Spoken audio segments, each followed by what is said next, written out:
Somos el equipo número 8 y les vamos a presentar nuestro producto integrador de aprendizaje. Siguiente. Como una breve introducción, el metanol es uno de los compuestos orgánicos más importantes y versátiles a nivel mundial. Este se presenta como un líquido incoloro, volátil, polar e inflamable con un olor alcohólico distintivo. Es utilizado en distintas aplicaciones industriales, tales como la producción de formaldehído, de ácido acético, de biodiesel y la fabricación de anticongelantes y líquidos para frenos.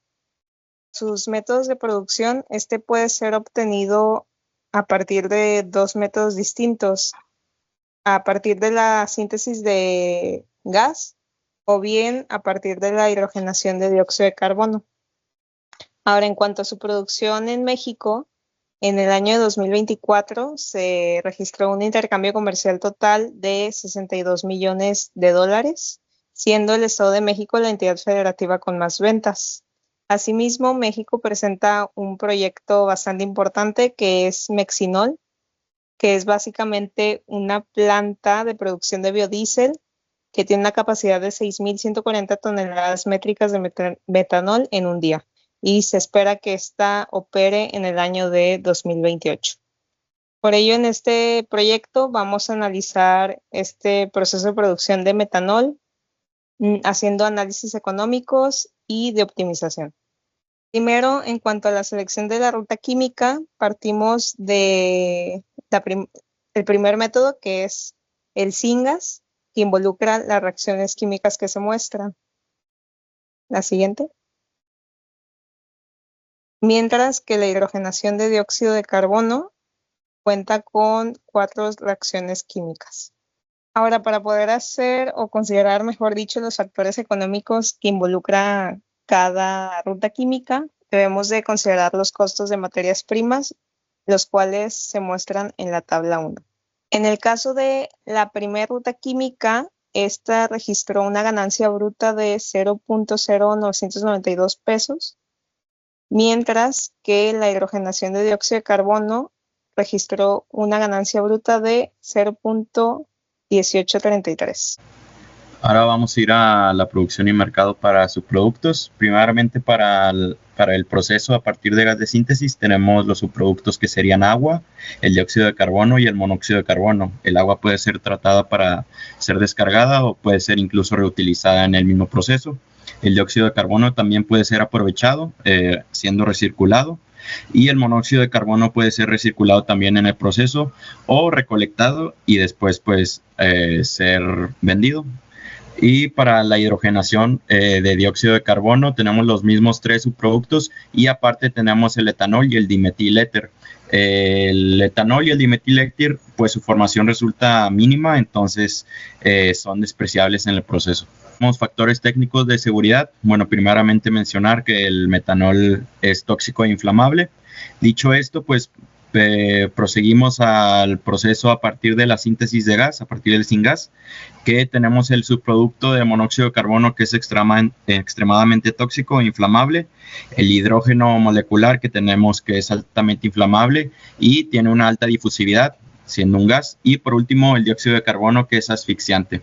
Ahora para la hidrogenación a partir de dióxido de carbono, pues se tiene que el etanol tiene rangos de explosividad en el aire y el dimetiléter forma peróxidos explosivos al ser expuesto al aire. La disponibilidad de catalizadores para los dos procesos se suele utilizar catalizadores convencionales que son de cobre, de óxido de zinc o de óxido de aluminio. Ambientales, las ventajas para el proceso de a partir de gas de síntesis es que se puede utilizar biomasa para la producción del syngas, y una desventaja es que el método convencional para la obtención de syngas genera grandes cantidades de dióxido de carbono. Ahora, una ventaja para el otro proceso que estamos considerando, que es la hidrogenación de dióxido de carbono, es que captura el dióxido de carbono para la producción de metanol.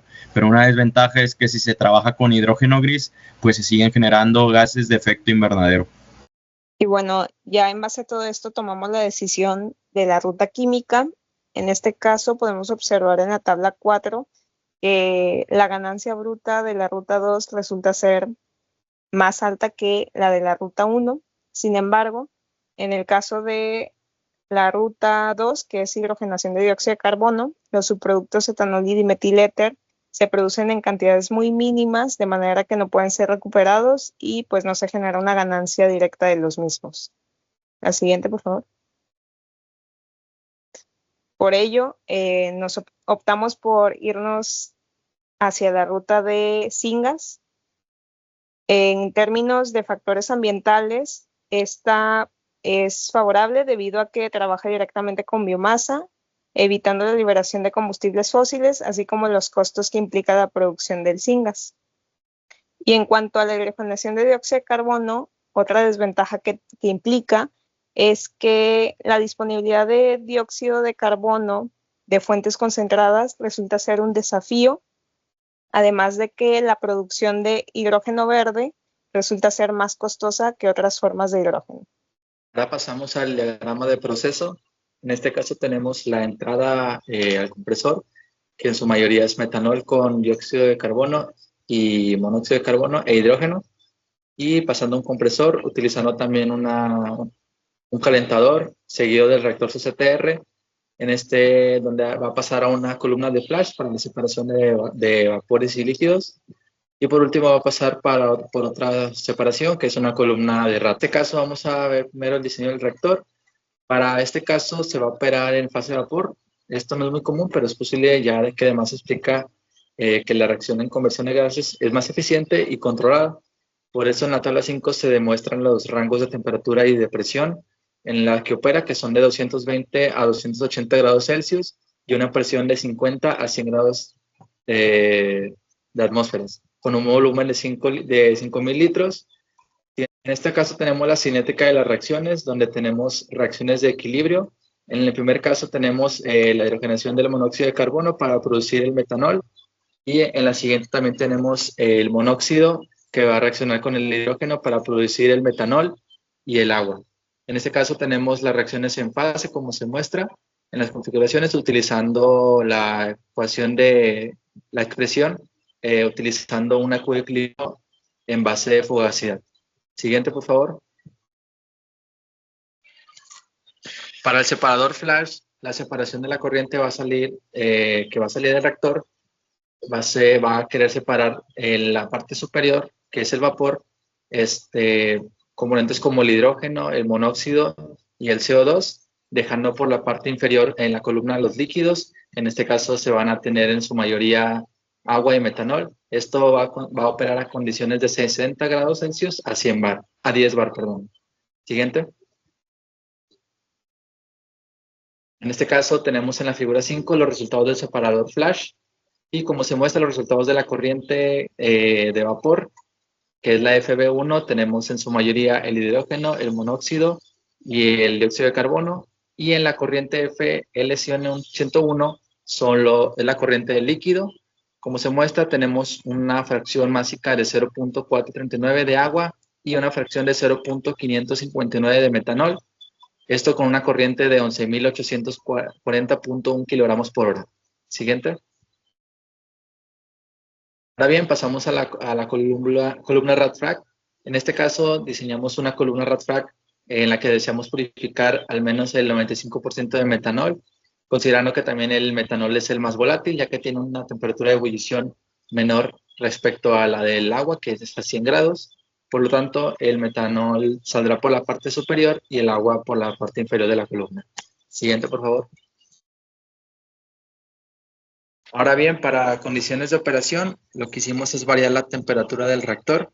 En este caso, conforme aumenta la temperatura, caso contrario para el agua, esta va a ver favorecida a temperaturas más altas, y esto se puede ver a un principio del Le Chatelier, que como la reacción es exotérmica, el equilibrio se va a ver desplazado para los reactivos si se aumenta la temperatura, viéndose afectada la conversión del metanol. Y como se observa para la línea rosa, la selectividad sustenta lo mismo, ya que se busca que la selectividad sea alta porque estamos diciendo que se está produciendo mayor producto deseado. Siguiente, por favor. Ahora bien, para la figura 8 también tenemos un caso similar, pero la producción de metanol a presiones más altas también se va a ver favorecida, también por el mismo principio de Le Chatelier, ya que como es un sistema en equilibrio, esto va a perturbar la presión. Esto va a hacer que el equilibrio se quiera recuperar ese equilibrio y va a desplazarse hacia un lado que tenga menos moles de gas, por lo tanto se va a ir hacia el lado del metanol, por lo que va a liberar el aumento de la presión. Y como se ve en este caso, a partir de una presión de 90 a 100 bar, este tiende a aumentar y llegar a un equilibrio en el que ya no hay gran conversión. Siguiente, por favor.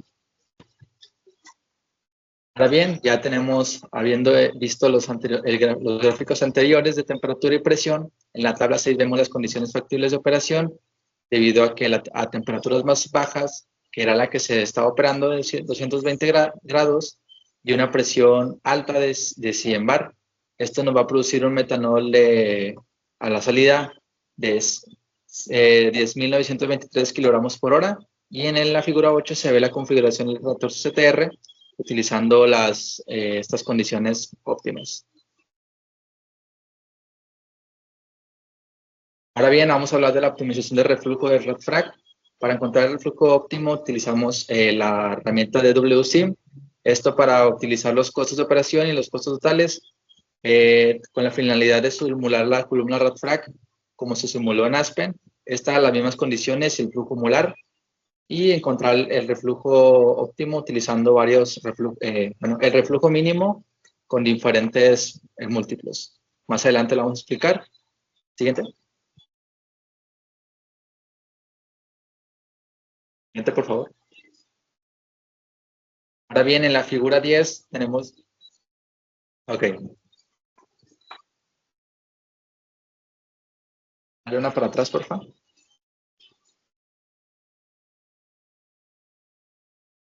En la figura 10 tenemos la configuración de la columna, en la que tenemos la entrada con las mismas condiciones que teníamos en el Aspen, y pues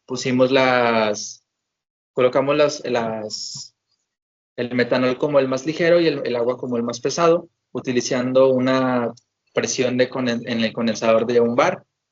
Y tenemos en la figura 11 también los resultados para una simulación, en un ejemplo de 1.5 el reflujo mínimo. Esta es la que se va a ir variando, ya que se va a utilizar ya sea de 1.1 el reflujo mínimo, de 1.1 hasta 1.8 más o menos. Siguiente, por favor.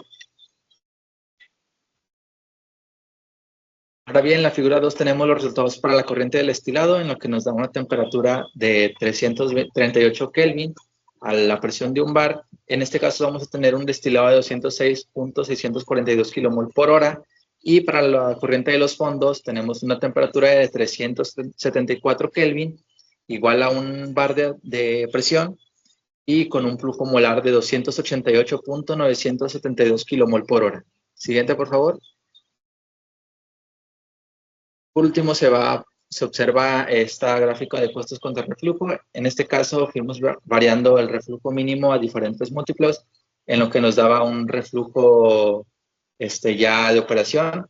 Para este caso, la línea naranja representa los costos totales, en el que se toma en cuenta costos de enfriamiento, que son de operación, de los equipos, de los platos, de los intercambiadores de calor, como son el condensador y el reboiler, de mantenimiento. Y pues solamente los costos de operación, solamente son los costos de agua de enfriamiento, que son para el condensador, de vapor y los de mantenimiento. Entonces, como se puede observar, hay un cambio de si se va aumentando el reflujo, pero hay un punto donde ya no se tiene gran variación. Entonces se opta por utilizar un reflujo de 0.25, que es donde llega a un punto un poco bajo en los costos totales, pero los costos de operación, como se ve, son casi constantes, no varían mucho. Entonces nos basamos más en los costos totales, que van incluidos los costos del equipo. Siguiente. Ahora, en la tabla 7 se muestran los costos de los equipos requeridos en el proceso. Estos costos fueron obtenidos a partir del Aspen Economic Analyzer. Podemos observar que no se cuentan con los costos de las válvulas ni del heater. La siguiente, por favor. Por ello, se calculó el costo del heater mediante el método de Guthrie, considerando las especificaciones que se muestran en el slide, resultando en un costo de $224,000. En cuanto a las válvulas, se determinó que es más conveniente trabajar con válvulas de globo. Para la válvula 1, altas presiones, con un costo de $80,000. Y para la válvula 2, más enfocada hacia el control de flujo, con un costo de $5,000. La siguiente. De manera que nuestra tabla queda de esta nueva forma. La siguiente, por favor.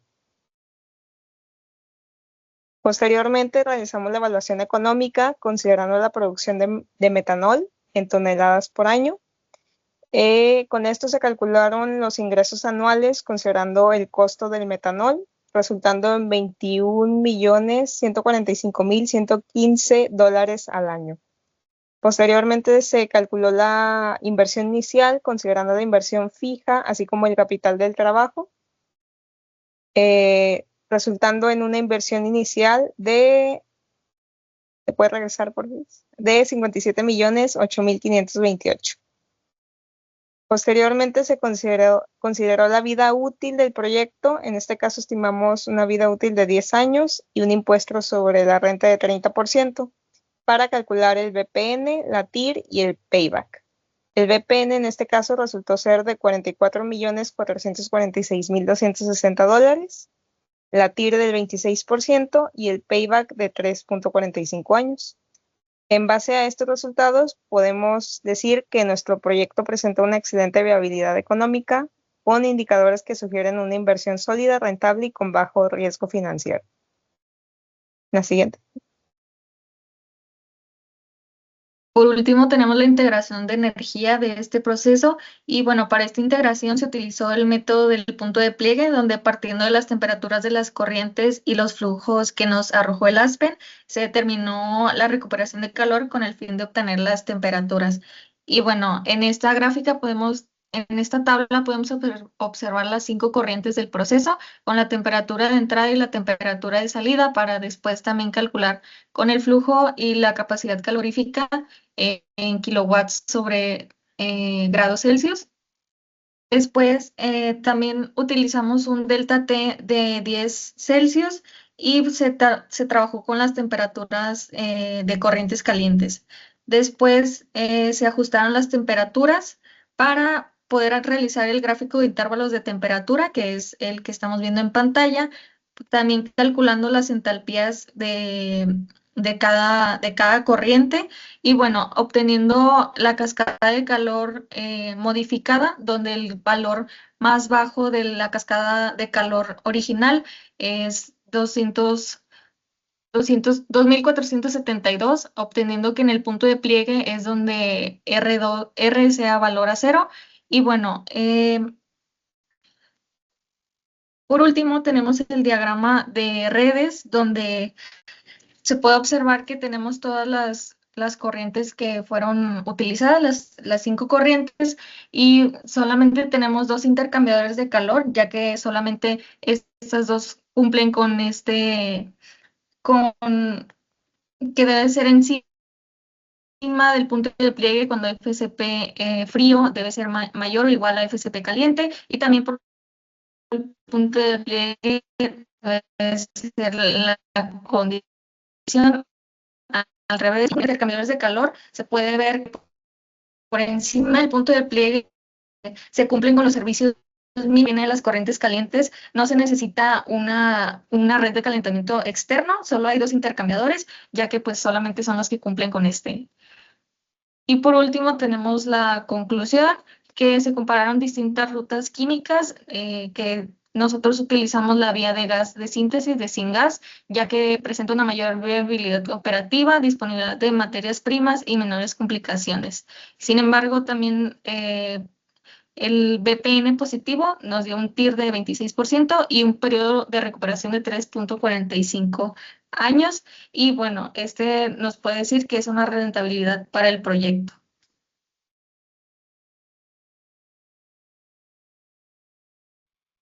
Estas serían nuestras referencias. Gracias.